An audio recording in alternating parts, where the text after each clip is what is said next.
우리는 종종 무신론자나 다른 종교인들의 어떤 글이나 사상을 무조건 나쁘게 취급하는 경향이 있어요. 그러나 햇빛과 비를 악인과 선인에게 골고루 주시는 하나님은 일반 은총의 빛 아래서 선과 진리를 아는 빛도 골고루 주십니다. 그래서 타 종교에서 강조하는 사랑, 용서, 또 욕심을 버리는 삶 등은 우리 주님의 선한 빛의 한 부분입니다. 비록 그것이 특별 은총의 빛처럼 우리를 구원으로 이끌어 주지는 못하지만 우리는 그들의 말을 결코 무시해서는 안 되는 것입니다. 오늘 본문에서는 바울은 당시 헬라 철학의 용어와 사상을 차용해서 그리스도인이 가져야 되는 중요한 덕목을 설명합니다. 그것은 바로 자족입니다. 여기 11절 하반절에 어떠한 형편에든지 나는 자족하기를 배웠노니 이렇게 얘기를 하는데, 자족한다는 것은 스스로 만족한다는 것입니다. 이 단어는 여기와 디모데전서 6장 6절 딱 두 곳에만 쓰여진 단어인데, 이 단어는 바로 당시의 헬라 철학, 특히 스토아 철학자들의 모토였습니다. 스토아 철학의 핵심은 불행은 결코 우리의 행복을 감소시킬 수 없다는 것입니다. 어떻게? 우리가 자족함으로 말이죠. 지혜를 습득해서 모든 상황 속에서 유유자적하게 초월해서 살아갈 줄 아는 사람들을 그들의 현자라고 불렀어요. 그런데 그런 면에서 바울은 자기가 바로 그 모든 것들을 초월하는 일체의 비결을 배웠다 이렇게 말하고 있습니다. 자, 12절을 한 번 더 보겠습니다. 시작. 나는 비천에 처할 줄도 알고 풍부에 처할 줄도 알아. 모든 일 곧 배부름과 배고픔과 풍부와 궁핍에도 처할 줄 아는 일체의 비결을 배웠노라. 네, 여기에 비결을 배웠다라고 말하는 것이 바로 이 스토아 철학의 언어입니다. 낮은 단계의 깨달음에서 마침내 신비 자체를 완전히 소유하게 된 상태를 묘사하는 것입니다. 비밀을 깨달은 경지를 말하는 것인데, 바울이 지금 그러한 비결을 배웠다는 것이에요. 그리고 자, 이것을 배웠다, 바울이 지금 배워서 어떤 경지에 올라갔다라고 얘기하는 것은 이것이 우리 신자들이 배워야 되는 성숙의 경지를 말하는 것인데, 그것을 그 시대의 언어를 통해서 우리에게 말해주고 있는 것입니다. 그 시대의 사람들 역시 환경에 초월해서 마음의 평화를 누리고 자족하는 그런 삶을 살았다면 우리 신자들에게 있어서 그것은 더더욱 그렇다는 것입니다. 우리가 예수님을 믿으면서 목표하는 것은 모든 문제가 다 해결되고 풍부하게 돼서 행복해지는 삶이 아니라 그 어떤 상황에서도 행복해하고 만족해할 수 있는 상태를 누릴 줄 아는 것입니다. 자, 우리는 어떻게 그것을 배울 수 있을까요? 먼저 우리가 왜 자족해야 되는가를 생각해 보려고 합니다. 첫째는 욕심이 끝이 없기 때문에 우리는 자족하는 법을 배워야 됩니다. 요즘 서점가에 쇼펜하우어의 책이 인기를 끌고 있더라고요. 쇼펜하우어는 무신론 철학자입니다. 저는 그의 사상을 깊이 있게 잘 모르지만 제가 그 책을 좀 보니까 인간의 욕망에 대해서, 욕구에 대해서 통찰력 있는 글들을 보게 되었어요. 그가 그런 욕망과 욕구를 해결하기 위해서 제시하는 금욕적인 여러 방법들이 우리 기독교의 대답은 아닙니다. 온전한 해결책이 될 수도 없겠죠. 그러나 그가 인간의 욕망에 대해서 관찰하고 탐구한 것만큼은 우리가 참고할 만한데요. 그가 이런 얘기를 했어요. 욕망은 채울 수 없는 갈증이다. 하나의 욕망이 채워져도 10개의 욕망은 이루어지지 않고 남아있다. 늘 채워지지 않은 탐욕이 성취보다 많다. 욕망을 채우려는 것은 밑빠진 독에 물을 채우려는 것 같다. 이렇게 이야기를 해요. 맞는 말이죠. 여러분, 전도서 5장 10절 같이 한번 보겠습니다. 시작. 은을 사랑하는 자는 은으로 만족하지 못하고 풍요를 사랑하는 자는 소득으로 만족하지 아니하나니 이것도 헛되도다. 네, 우리가 은을이나 풍요 이것들이 내 인생을 행복하게 해줄 것이라고 생각하고 사모합니다. 그런데 그것이 주어져도 결국은 우리가 만족하지 못한다는 것이죠. 그러니까 물질적인 것에 대한 욕망은 채워도 만족이 없다는 것이에요. 그리고 또 쇼펜하우어는 뭐라 그러냐면은 설사 그 욕망이 채워져서 잠시 만족해하고 행복해지지만 그것을 즐기는 순간은 찰나와 같이 지나간다는 것입니다. 한계, 효용, 체감의 법칙이라는 게 있잖아요. 그래서 맛있는 음식도 계속 먹다가 보면은 나중에 이제 뭐 질리고 맛이 없어요. 이것처럼 만족도라고 하는 것은 이와 같이 감소한다는 것이에요. 그리고 오히려 어떤 욕구를 채우고 나면 그 다음에 무서울이만큼 공허와 무력감이 찾아온다는 것입니다. 전도자 솔로몬도 그러지 않았나요?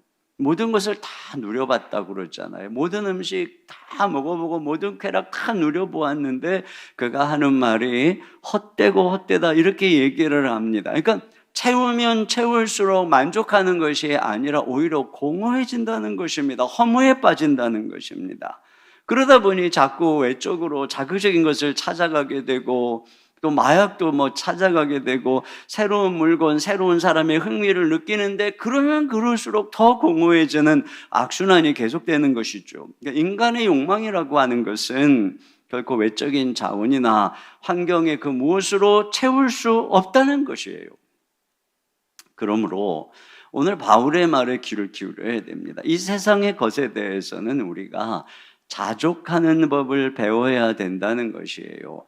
바울은 지금 뭐 비천이나 가난이나 또 배고픈 것에 대해만 자족하는 비결을 배워야 된다고 말하는 것이 아니라 풍부에도 배부름에도 자족하는 이 비결을 배워야 된다는 것이죠. 그러니까는 진정한 만족이라고 하는 것은 뭐 있고 없고에 달려 있는 것이 아니라 내가 지금 내 안에서 내가 만족할 때 가능하다는 것이에요.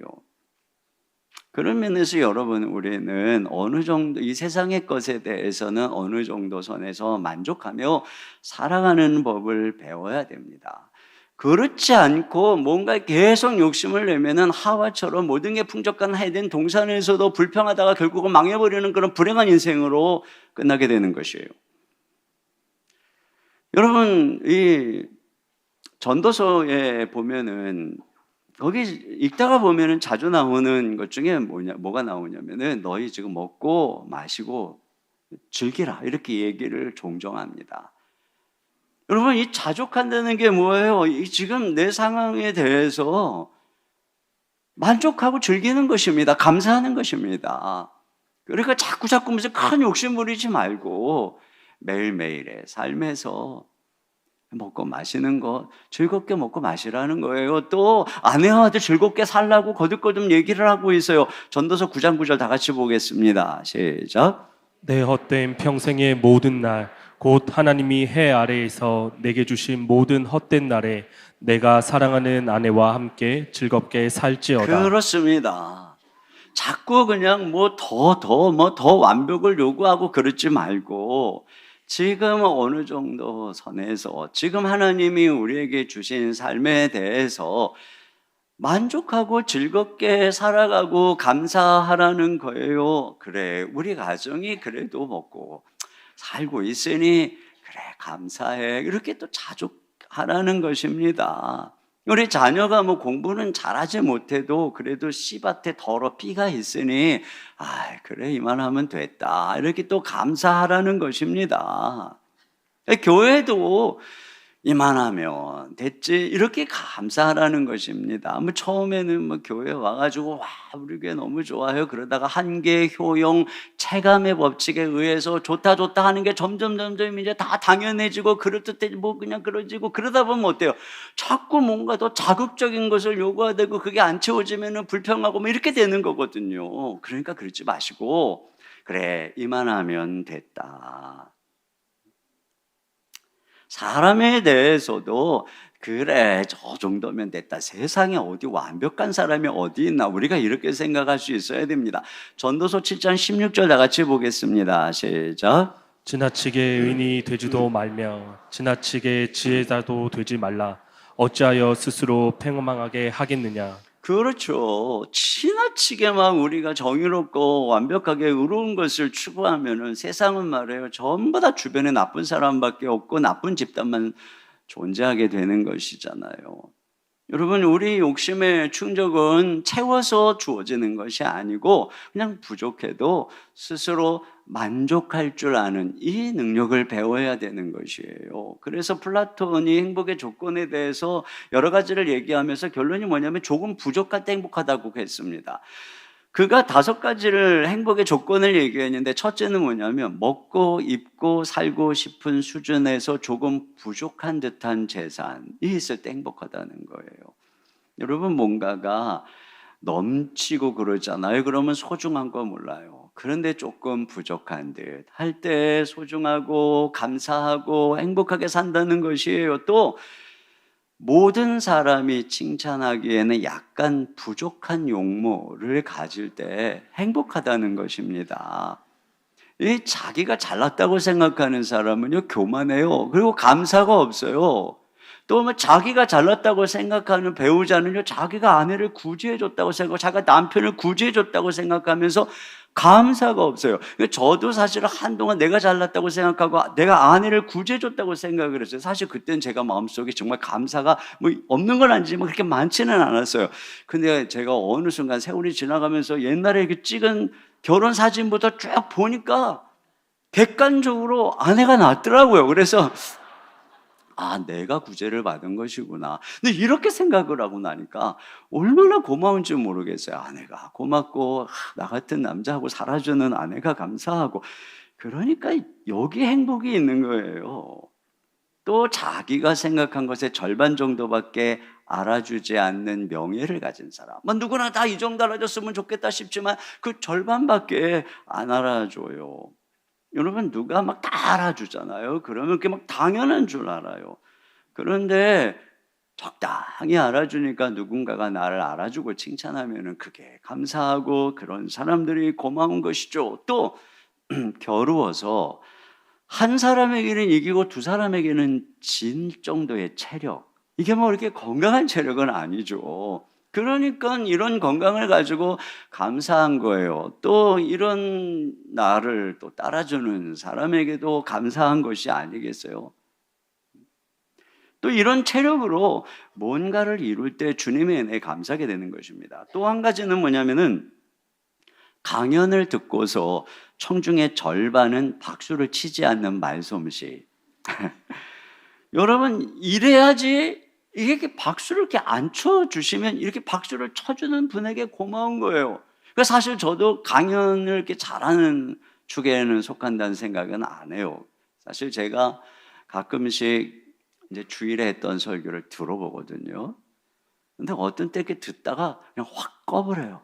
진짜 뭔 설교를 이렇게 했나. 근데 이런 생각이 진짜 솔직한 생각이에요. 제가 정말 엊그제도 제가 총시대 강의하러 가다가 이제 차 안에서 들었는데 왜 이렇게 설교를 못하는지 강의하는 내내 기분이 잡쳤어요. 내가 그 설교를 듣다가. 근데 제가 여기서 이렇게 설교를 하는데 와서 들어주니까 제 마음에는 뭐냐면 너무 고마운 거예요, 여러분이. 나 같은 사람의 설교를 들어주는구나. 이런 거예요. 그러니까 우리가 뭔가 조금 부족할 때, 또 그 부족함을 깨달을 때, 그때 은혜를 알고 그런 것이지, 다 넘치도록 채워주고 이러면 될 것 같죠. 그러면 더 교만해지고, 더 욕심부리고, 더 요구하고 말이죠. 그러다가 있는 것까지 잃어버리는 거예요. 자, 그 다음에 두 번째로는 왜 우리가 자족할 줄 알아야 되냐면은 노력한다고 원하는 것을 얻을 수 있는 것이 아니기 때문에. 그래서 우리가 자족하는 법을 배워야 합니다. 제가 지난 여름에 흥미롭게 읽었던 책 중에 하나가 노력의 배신이라고 하는 책인데, 이 책에 보면은 대한민국이 노력 신봉 공화국이래요. 그래, 노력하면 뭐든지 된다. 아이가 공부 못하면 너 노력을 안 해서 그래. 노력하면은 네 모든 소원을 이룰 수 있고 네 꿈을 이룰 수 있고 너도 뭐든지 할 수 있다, 할 수 있다, 할 수 있다, 이제 이러는 거죠. 그래서 성공을 못하고 공부를 못하는 이유는 어디에 있느냐? 노력하지 않아서 그렇다. 그런데 이 분이 하는 말은 뭐냐면은 성공에 결정적인 영향을 미치는 것은 노력이 아니라 타고난 재능이다. 이런 얘기를 합니다. 그래서 공부머리를 가지고 태어난 아이는 그렇게 노력을 하지 않아도 열심히 노력하는데 공부머리 갖고 있지 않은 애보다 잘한다는 거예요. 잼 햄블릭 교수가 여러 분야에서 이 노력과 성공의 연관성을 조사를 했어요. 그러니까 노력하면 얼마나 성공에 영향을 미치는지 음악 분야에서 우리 이제 찬양인데 아름다운 찬양을 해도 이 음악 분야에서도요. 노력한다고 다 잘하는 게 아니라 노력이 성공에 끼치는 영향력은 21%뿐이고 나머지 79%는 재능에 달려 있다는 것입니다. 스포츠 분야에서는요. 노력과 성공의 연관성이 18%뿐이고 나머지는 재능에 달려 있다는 거예요. 그러면 공부는 어떨까요? 공부를 잘하는 것과 노력의 연관성은 놀랍게도 단 4%라는 것입니다. 4%. 그러니까 공부 잘하는 거하고 노력하는 게 거의 관계가 없다는 거예요. 오히려 그거 뭐라 그러냐면은 재능이 있는 아이가 그렇지 않은 아이보다 더 노력한다는 것입니다. 우리는 야 봐라 쟤 열심히 공부하는 거 봐라 노력을 하니까 얘가 1등 하지 않냐 우리는 이렇게 얘기를 하는데 걔가 그렇게 노력을 하는 이유는 머리가 좋아서 조금만 하면은 막 성과가 나타나고 막 진보가 있고 재밌고 그러니까 열심히 하는 거라는 거예요. 근데 우리는 그걸 모르고 쟤 봐라 쟤 이렇게 열심히 하니까 공부 잘하잖아. 너도 열심히 해. 이렇게 이야기를 하는데 걔가 열심히 안 하는 이유는 부모로부터 재능을 갖고 태어나지 않아서 그런 거예요. 그러니까 애 탓을 하지 말고 내 탓을 해야 되는 것입니다. 내 탓을. 그리고요, 뭐라 그러냐면은 재능을 타고난 사람이 노력을 하면은 10점 만점을 얻는데 노력을 적게 하면 6점 정도를 얻는데요. 근데 재능이 적은 사람이 열심히 노력을 하면 최고로 얻을 수 있는 점수가 4점이래요. 그리고 이 아이가 노력을 안 하면 2점밖에 얻지 못한다는 거예요. 그러니까 재능이 적은 아이가 아무리 노력을 해도 재능이 있는 아이가 노력 안 하는 것을 따라갈 수가 없다는 거예요. 물론 저는 이 책의 이야기를 100% 신뢰하지는 않는데 상당히 이게 지금 개인의 그냥 주장이 아니라 여러 조사와 실험을 통한 것을 가지고 이제 얘기를 하고 있으니까요. 제가 이 책을 읽다가 우리가 사용하는 우화 중에 잘못된 교훈을 주는 게 있다고 생각한 게 뭐냐면은 이 토끼와 거북이의 경주 이야기입니다. 거북이가 여러분 토끼 얼마나 빠른지 아시죠? 근데 토끼를 열심히 노력해서 따라잡아서 이겼다는 거예요. 토끼가 교만해서 잠을 자는 사이에. 그러나 사실은 이런 일은 거의 일어나기 어렵죠. 아니 어떻게 거북이가 토끼를 이깁니까? 토끼가 잠만 안 자면 토끼는 그냥 딴 생각하다가도 그냥 노력 안 하고 놀다가도 거북이 이깁니다. 오히려 이 우화의 본질적인 잘못은 뭐냐면 왜 거북이가 쓸데없이 육지에 와서 토끼하고 겨루느냐는 것입니다. 그냥 거북이는 자기의 주 무대인 물속에서 경주를 했으면 놀면서도 토끼 이깁니다. 여러분, 우리의 교육의 근본적 잘못이 무엇이에요? 아니 거북이는 바다에서 달리게 해야 되는데 왜 개를 육지로 끌고 와가지고 토끼랑 경주해라 표범이랑 경주해라 그걸 어떻게 당합니까 그거를?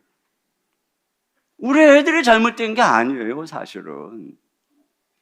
우리가 자꾸 남들하고 비교하고 경쟁해서 우리 아이가 잘할 수 있는 주무대를 떠나서 다른 곳에서 거북이더러 자꾸 표범하고 싸워서 이기라고 하니 그게 어떻게 그 경주를 이깁니까? 오늘 우리 사회의 문제점은 남이 하면 그냥 다 따라하는 거예요. 뭐 그냥 학부모 모임 가가지고 남들이 한다 그러면 그냥 우리 애가 좋아하든 말든 막 무조건 따라하는 것이에요. 그게 불행의 길입니다. 그냥 우리는 우리 생긴 모습에 대해서 감사하고 그 결대로 살아가야 되는 것이죠. 남과 비교하지 말고 내가 되는 것, 사실 우리가 찾아야 되는 진정한 길은 여기에 있는 것이에요. 여러분, 이 세상에 차원이 저등할수록 비슷합니다. 그래서 그냥 일반 물질을 보세요. 여기 있는 TV 화면과 저기 있는 TV 모니터 똑같잖아요. 한 단계 더 올라가서 식물을 보세요. 거의 비슷하잖아요. 또 한 단계 더 올라가서 동물들을 보세요. 상당히 무리지어서 비슷한 생활을 합니다. 그러나 한 단계 더 올라가서 만물의 영장인 인간을 보세요. 얼마나 개성이 있습니까? 고등동물일수록 지능이 높을수록 나아가서 내면의 깊이가 깊을수록 특징은 뭐냐면 남들처럼 따라하는 것이 아니라 자기만의 삶을 살아가는 것이죠. 아이들도 어렸을 때 보면 다 남 따라하고 또 유행 따라하고 옷도 다 비슷하게 입고, 그러나 성인이 될수록 각자의 개성을 따라서 자기만의 길을 따라가잖아요. 그런 면에서 우리 안에는 내적인 성숙이 굉장히 부족합니다. 여러분 유럽이나 외국에 가보세요. 다 제각기 비슷한 옷 거의 없어요. 등산 간다고 비슷한 등산복 입는 경우도 거의 보기가 어렵습니다. 근데 우리는 그냥 애나 어린이나 다 비슷해요. 누가 한다 그러면 다 비슷해. 이게 지금 우리들의 이 내면의 이 성숙을 보여주는 거예요. 다 주변이 뭐라고 하는지 그 따라가는 거 말이에요. 그러니까 대한민국 사회가 이게 전체적으로 병들어가고 있는 것이에요. 성숙이 무엇입니까? 자기만의 삶에 하나님이 내게 주신 분량에 만족하고 인정하고 감사하고 그 길을 따라 살아갈 줄 아는 것입니다. 로마서 12장 3절 다 같이 한번 읽어보겠습니다. 시작. 내게 주신 은혜로 말미암아 너희 각 사람에게 말하노니 마땅히 생각할 그 이상의 생각을 품지 말고 오직 하나님께서 각 사람에게 나누어 주신 믿음의 분량대로 지혜롭게 생각하라. 네. 그러니까 믿음의 분량대로 은사를 따라서, 또 여러분 야곱이 12아들을 축복할 때 창세기 49장에 보면 각 사람의 분량대로 축복하였더라 이렇게 얘기를 하고 있습니다. 그러니까 각 사람이 다 자기 기질대로 천성대로 살아가도록 축복하셨지, 너 얘처럼 살아가야 돼, 너 저기처럼 살아가야 돼, 이런 축복이 아니라는 것이죠. 심약한 사슴 같은 평화로운 천성을 가진 사람이 사자 같은 담력이 필요한 장군의 자리에 앉아있다면 그 사람이 행복하겠습니까? 얼마나 불안하겠습니까? 의사가 천성이 아니다 어떻게 하다 시험 잘 봐가지고 그냥 의대 가야 되겠다, 만약 그렇게 해서 그 아이가 갔다면 평생을 얼마나 힘들겠어요. 내가 만들어진 결을 따라서 분량대로 살아가는데 행복이 달려있는 것입니다. 다른 사람들의 모습도 마찬가지예요. 우리가 다른 사람들이 있는 모습 그대로 인정할 줄 알아야 되는데, 이렇게 헤어지는 부부들 보면 성격이 안 맞아서요. 아니, 성격이 어떻게 맞을 수가 있습니까? 우리가 제품이 아닌데 성격이 맞을 수가 없는 것이에요. 물론 좀 성숙하고 이래서 우리가 인정할 줄 아냐 못하느냐의 문제인 것이지, 하나님은 다 다르게 만들었어요. 그리고 하나님이 우리에게 주신 기질, 우리에게 주신 결, 요즘 MBTI 알잖아요. 너는 뭐냐, 넌 T냐, 넌 F냐, 다 달라요. 그거는 못 바꾸는 거예요. 하나님이 그냥 처음부터 그렇게 만든 것입니다. 근데 그걸 바꾸려고 나한테 맞춰가지고 다른 사람의 결을 나한테 맞춰서 바꾸려고 그러니 상대가 바뀌어집니까? 그 사람도 불행하고 나도 불행하고 서로 그러는 것입니다. 그러면 안 되는 거죠. 우리가 사람들을 하나님이 만들어주신 그 결대로 인정하고 그 안에 있는 좋은 것들을 보고, 교회도 마찬가지인 것입니다. 우리가 다 다른 은사를 가지고 있기 때문에 이런 다양성 속에서 하나가 됐을 때 우리가 몸이 되어서 나 혼자서는 할 수 없는 많은 주님의 뜻을 이루는 그런 공동체가 되는 것이잖아요. 그러니까 분량 안에서 머물 줄 알고 또 그것을 감사하고 섬기는 것, 이것이 자족이고 이것이 성숙인 것입니다. 그러면 우리는 어떻게 자족할 수 있을까?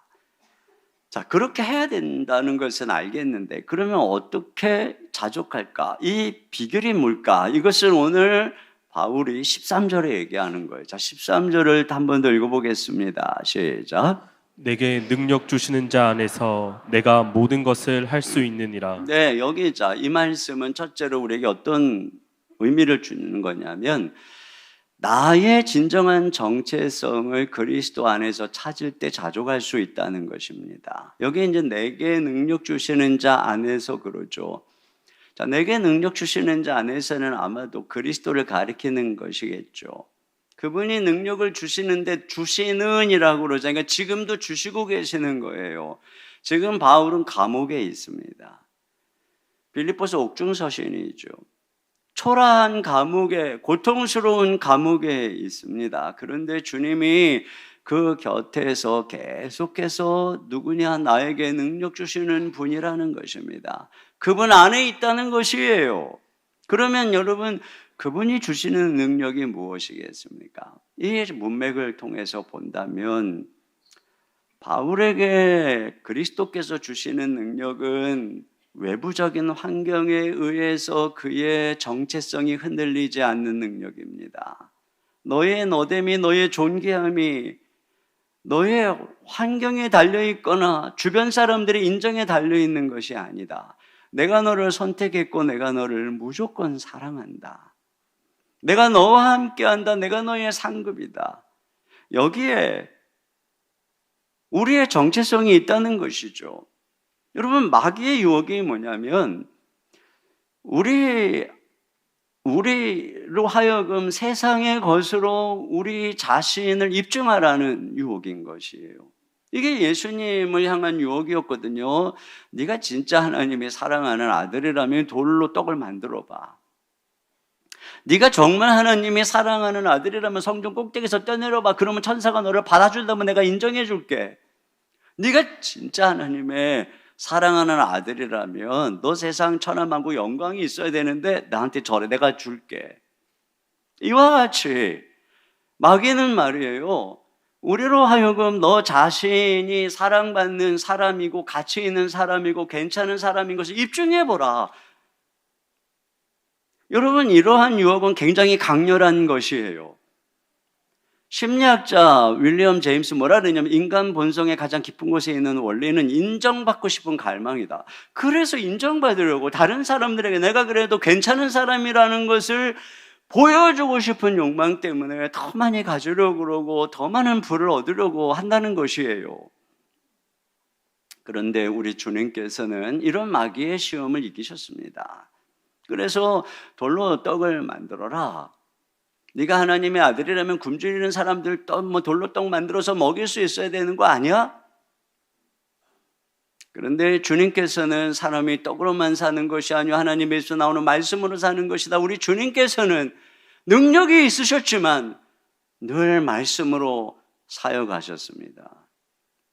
이 동네에서 사역을 하다가 사람들의 인기가 올라가면 뭐 그런 것에 좌우되지 않으시고 또 다른 동네로 전도하러 가셨습니다. 사람들이 왕을 삼으려고 하면 뭐 그런 것에 의해서 좌우되시지 않고 산으로 올라가서 기도하셨습니다. 우리 주님 머리 둘 곳이 없으시다고 말씀하셨죠. 그렇게 사시다가 십자가에 달리셨을 때 사람들이 그래서요, 네가 진짜 하나님의 아들이면 내려와 봐라. 그렇게 해서 너 자신을 입증해 봐라.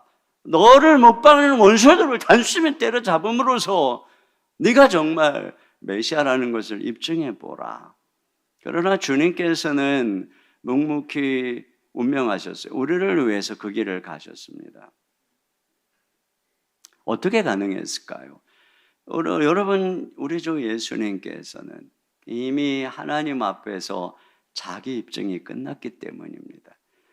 하나님 아버지께서 예수님을 향해서 너는 내 사랑하는 아들이요 나의 기뻐하는 자라고 이미 말씀하셨기 때문에 새벽 미명에 한적한 곳에서 하나님의 얼굴을 바라보고 주님과 교제하고 있노라면 하나님이 예수님께 너는 내 사랑하는 자요 내 기뻐하는 아들이라고 말씀하시니까 산에 올라가서 모든 유혹을 이기고 주님 앞에 기도할 때에도 늘 하나님께서 그와 같이 말씀하셨기 때문에 하나님 앞에서 자기 입증이 이미 끝났어요. 그렇잖아요. 그분이 입증하는 게 진짜잖아요. 그렇기 때문에 주님께서는 이 세상에서의 성취와 소유로 자기를 입증하실 필요가 없었던 것이요. 그렇기 때문에 주님은 그냥 그 묵묵히 그 길을 가셨던 것입니다. 이와 같은 것이죠. 우리가 예수 그리스도 안에서 예수님처럼 바울처럼 우리의 정체성을 찾을 때에 더 이상 세상의 소유가 우리를 규정하지 못하게 하는 것입니다. 그것에 대해서 자족할 수 있는 것입니다.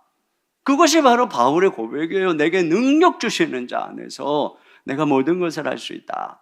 디모데후서에서 바울이 이렇게 고백합니다. 디모데후서 1장 12절 다 같이 보겠습니다. 시작. 이로 말미암아 내가 또 이 고난을 받되 부끄러워하지 아니함을 내가 믿는 자를 내가 알고.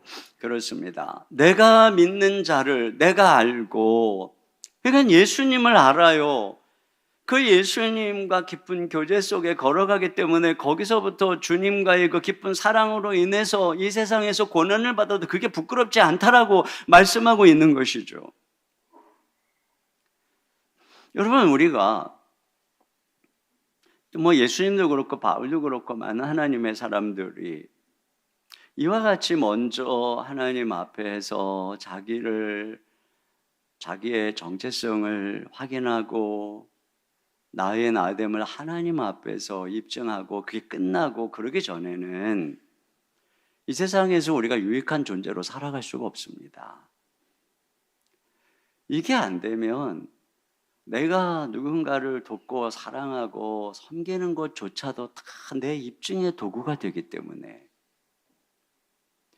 헨리 나우엔이 그 정신지체 장애인들과 한 공동체 생활을 했죠. 하버드대 교수의 자리를 뒤로하고. 근데 그들과 한 집에 살면서 깨달은 게 있어요. 그들이 헨리 나우엔을 좋아하고 안 좋아하고는 그가 그동안 이루었던 업적하고 아무 상관이 없더라는 겁니다. 그가 자기를 소개하는데 내가 20년 동안 노틀담 대학에서 예일에서 하버드에서 교수 사역을 했다. 이런 게 하나도 중요하지 않더라는 것이죠. 이와 같이 평생을 외적인 것을 통해서 자기를 입증하려고 하는 그런 삶을 살았고, 그런데 그것들이 완전히 무효화되는 그런 환경 속에서 그가 굉장히 중요한 것을 깨달았어요. 이 세상에 필요한 사람은 세상의 것으로 자기를 입증하려는 사람이 아니라 하나님 앞에서 그 입증이 끝났고 있는 모습 그대로 자기를 다른 사람에게 내줄 줄 아는 사람이라는 거죠. 여러분, 집에서 아이들도 보면 아빠가 얼마나 세상에서 지위가 높은지, 우리 아빠가 더 사랑의 담임 목사인지, 이런 게 아이들이 아빠를 좋아하고 안 좋아하고 거의 영향을 미치지 못해요. 그렇잖아요. 그저 날마다 제가 예수 그리스도로 옷 입고 그분의 정체성 안에서 우리 아이들을 사랑하고 인정하고 그 아이들과 함께하는, 여기서부터 우리 아이들이 아빠를 사랑하고 존경하는 것이지 그런 직위가 그렇지 않은 것입니다.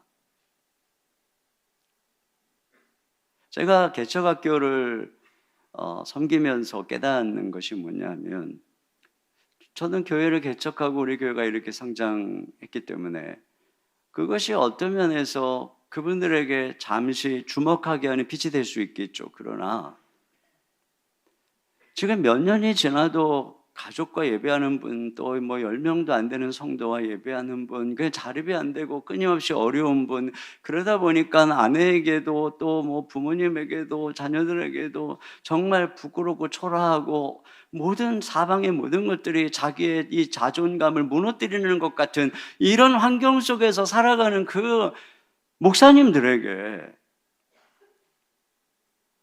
큰 교회를 가지고 자기를 그것을 입증하는 것처럼 보이는 저는 그들에게 절망을 줄 뿐인 거예요. 하나도 도움이 안 된다는 사실을 깨닫습니다. 그래서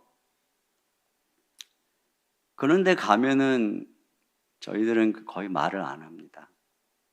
그리고 그냥 조에 들어가서 같이 다 껍질을 벗고 어떤 자기 자신을 그런 업적으로 성취로 주장하고 입증하는 시도를 내려놓고 함께 똑같은 입장에서 그리스도로 옷 입고 복음 안에서 함께 울고 함께 웃고 뭐 이렇게 같이 있어주는 것, 그거 외에는 할 게 없더라고요. 근데 그것이 그들에게 위로가 되고 격려가 되는 것을 발견합니다. 자, 두 번째로 더 큰 부르심을 바라볼 때 이 땅의 것은 자족할 수 있다는 것이에요.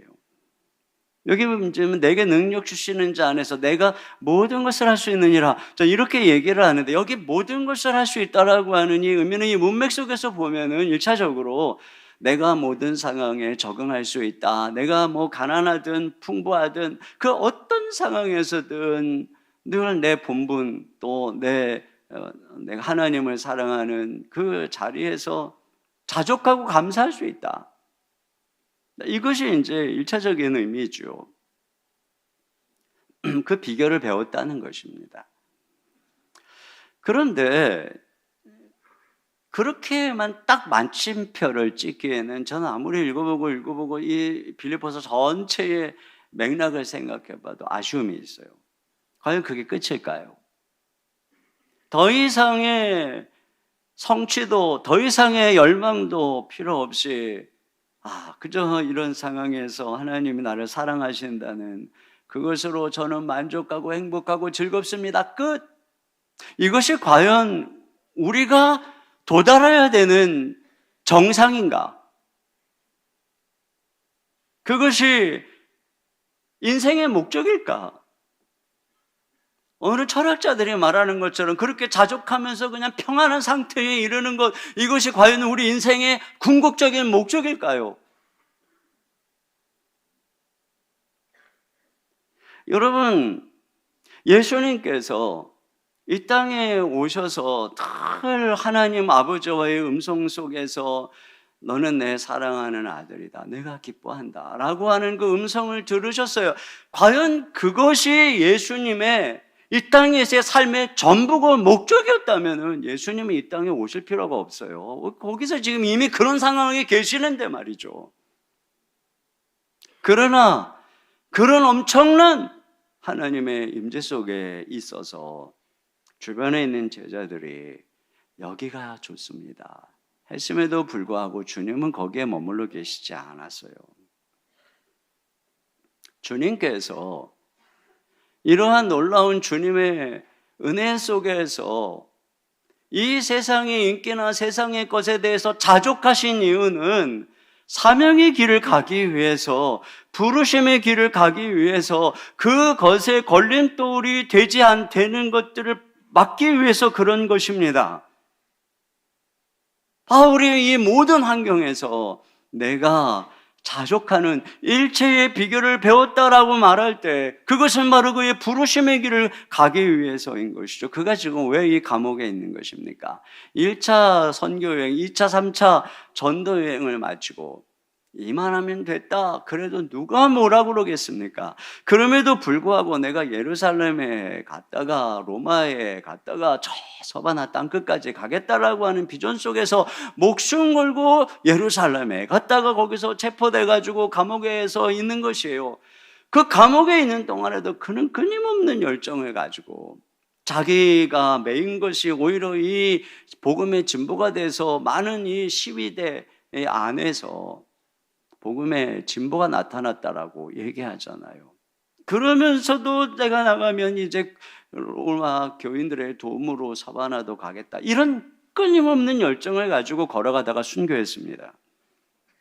그러면 우리가 그것을 과욕이라고, 왜 자족하는 법을 모르고 그렇게 욕심을 부렸느냐라고 말할 수 있을까요? 우리가 자족해야 될 것이 있고 불만족해야 될 것이 있습니다. 오히려 이 거룩한 불만족, 마음속에 꺼지지 않는 사명의 열정이 우리로 하여금 세상의 것에 대해서 자족하게 하는 것입니다. 여러분, 민족의 독립을 위한 거룩한 대의를 품고 있는 독립투사가 지금 현실에서의 조그만 불편한 환경에 대해서 초라하게 자신을 생각할까요? 마라톤을 열심히 완주하겠다고 하는 사람이 와, 왜 나는 러닝 이 셔츠와 팬티밖에 없나, 이렇게 자신에 대해서 낙심하는 사람이 있습니까? 우리에게는 추구하고 맞춰야 되는 사명이 있습니다. 바로 이러한 더 큰 사명, 거룩한 하나님의 사명이 이 땅에서의 작은 욕망, 욕심을 제어할 수 있는 것이지요. 이 세상에 어떤 철학자가 말하듯이 금욕하고 절제하고 그렇게 함으로써 우리가 이 세상의 것들을 자족하는 것이 아니라는 것입니다. 그보다 더 높은 하나님의 사랑, 더 고결한 주님의 사랑, 그 아름다움, 그리고 그분으로부터 온 이 엄청난 고결한 하나님의 부르심, 여러분, 그것이 우리 속에 열정이 되고 그것이 우리를 사로잡을 때 비로소 우리는 이 세상의 것들을 상대화하고, 그래 그거 뭐 이 정도면 됐어, 그래 그거 뭐 있어도 그만 없어도 그만이야, 이렇게 생각하면서 우리의 길을 갈 수 있는 것, 이것이 기독교적인 해답인 것입니다.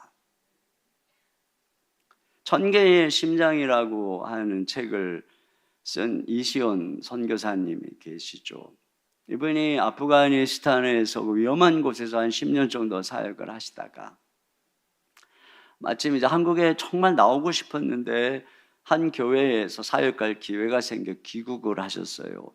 모국에 돌아와서 오랫동안 떨어져 있던 가족과 또 아내 아이들과 함께하니 뭐 너무너무 행복한 것입니다.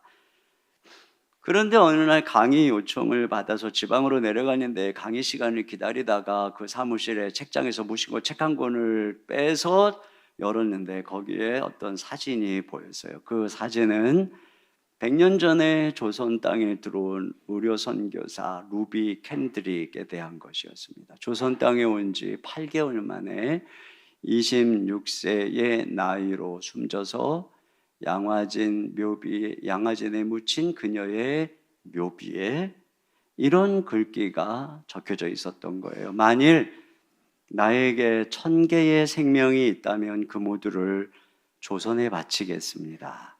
선교사님은 그 묘비명을 읽고 얼음처럼 굳어서 아무것도 못하고 한동안 멍하니 서 있었답니다. 그리고 다시 그 전쟁의 그 당시에 포화가 그치지 않는 아프가니스탄으로 돌아가셨다는 거예요. 그 루비 캔드릭 선교사가 26세의 나이로 순교하기 얼마 전에 그의 부모님에게 쓴 편지를 읽어드리고 마치겠습니다. 아버지, 어머니, 이곳 조선 땅은 참으로 아름다운 곳입니다. 모두들 하나님을 닮은 사람들 같습니다. 선한 마음과 복음에 대한 열정으로 보아 아마 몇십 년이 지나면 이곳은 예수님의 사랑이 넘치는 곳이 될 것 같습니다. 저는 복음을 듣기 위해 20km를 맨발로 걸어오는 어린아이를 보았을 때 그들 안에 있는 하나님의 사랑 때문에 오히려 위로를 받습니다. 그러나 한편에서 탄압이 점점 심해지고 있습니다. 그저께는 예수님을 영접한 지 일주일도 안 된 서너 명이 끌려가 순교했고 토마스 선교사, 제임스 선교사도 순교했습니다. 선교본부에서는 철수하라는 지시가 있었지만 대부분 선교사들은 그들이 전도한 조선인들과 아직도 숨어서 예배를 드리고 있습니다. 그들은 모두가 순교를 할 작정인가 봅니다. 오늘 밤은 유난히 고향으로 돌아가고 싶습니다. 외국인을 죽이고 기독교를 증오한다는 소문 때문에 부두에서 끝까지 말리셨던 어머니 얼굴이 자꾸 제 눈앞에 어른거립니다. 아버지, 어머니, 어쩌면 이 편지가 마지막일 수도 있습니다. 제가 이곳에 오기 전에 뒤뜰에 심었던 한 알의 씨앗이 이제 내년이면 온 동네가 가득 꽃으로 피어나겠죠. 그리고 다른 씨앗을 만들어 조선 땅에 많은 꽃들이 피고 그들도 여러 나라에서 씨앗이 될 것입니다. 저는 이 땅에 저의 심장을 묻겠습니다. 바로 이것은 제가 조선을 향해 가지는 열정이 아니라 하나님이 조선을 향해 가지신 열정이라는 것을 알게 되었습니다. 어머니, 아버지, 사랑합니다. 내가 조선을 향해 가지는 열정이 아니라 하나님이 조선을 향해 가지는 열정, 바로 이 하나님의 열정, 하나님의 꿈, 하나님의 부르심, 이것이 우리 가슴 속에 불타올라야 되는 것입니다. 그래야 우리는 이 세상의 욕망, 세상의 욕구를 제어하고 자족하면서 우리가 진정으로 부름받은 이 길을 걸어갈 수 있는 것이에요. 그런 은혜가, 이런 자족의 은혜가 우리와 함께 하시기를 주님의 이름으로 축원합니다. 우리 시간에 같이 주님 다시 오실 때까지 이 찬양 함께 주님 앞에 드리도록 하겠습니다.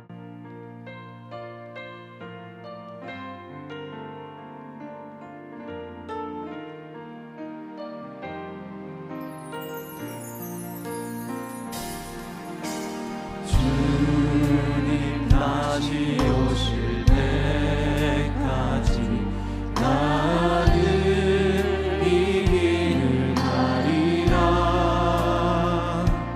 좁은 문, 좁은 길, 나의 십자가 지고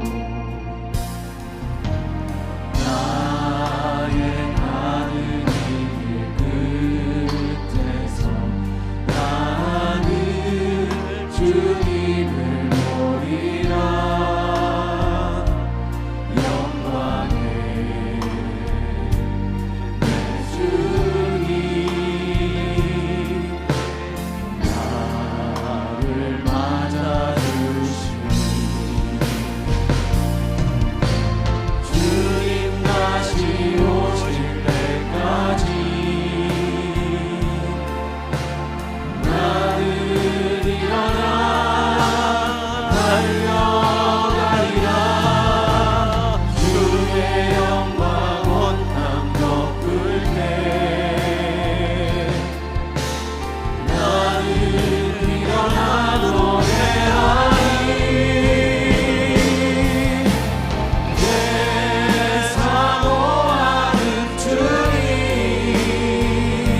시간 함께 기도 제목 같이 읽고 잠시 기도하겠습니다.